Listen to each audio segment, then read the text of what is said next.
நிஜமாலுமே வந்துட்டு இந்த வெயில் காலத்துல பசி பட்னியோட இருந்து ஆசாசியா குழந்தைங்களுக்கு சாயந்தர நேரம் நோன்பு முடியும் போது அவங்களுக்கு பிடிச்சதெல்லாம் சமைச்சு போட்டு நோம்பு முடிச்சு இன்னைக்கு ரம்ஜான் செலிப்ரேட் பண்ற எல்லாருக்குமே என்னோட மனமார்ந்த விஷயங்க. ரொம்ப பெரிய டாஸ்க் தான் இது நிஜமாலுமே. அண்ட் இன்னைக்கு வந்து எங்களோட பெத்தவர் ஊர்ல இருந்து வந்திருந்தாரா, வழக்கம் போல வந்துட்டு ஒரு 4-5 மூட்டை அம்மா கையில கொடுத்து அனுப்பிச்சிருந்தாங்க. இந்த வாட்டி வந்துட்டு பக்கத்துல ஒரு வேலை அதை முடிச்சுட்டு தான் வந்திருந்தாரு.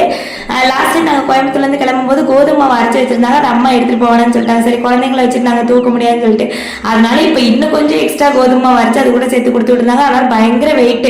எப்பயுமே அட்ரஸோட தான் வந்துட்டு வருவாரு பெத்தவரை. இந்த வாட்டி பஸ் புக் பண்ணி வந்திருந்தாரு.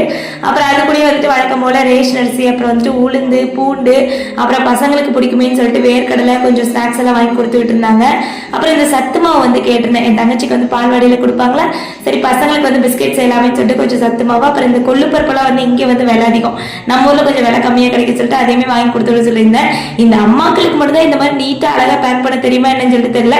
நானும் பேக தோட உள்ள குட்டி குட்டியா என்னென்னமோ பேக் பண்ணி வச்சிருக்காங்க. இதெல்லாம் ஒரு இடத்துல எடுத்து பேக் பண்ணி வைக்கிறக்கே வந்து கிட்டத்தட்ட 1 மணி நேரம் ஆகி போச்சு. இன்னைக்கு டின்னரே வந்து கொஞ்சம் லேட்டா தான் ஸ்டார்ட் பண்ணேன்.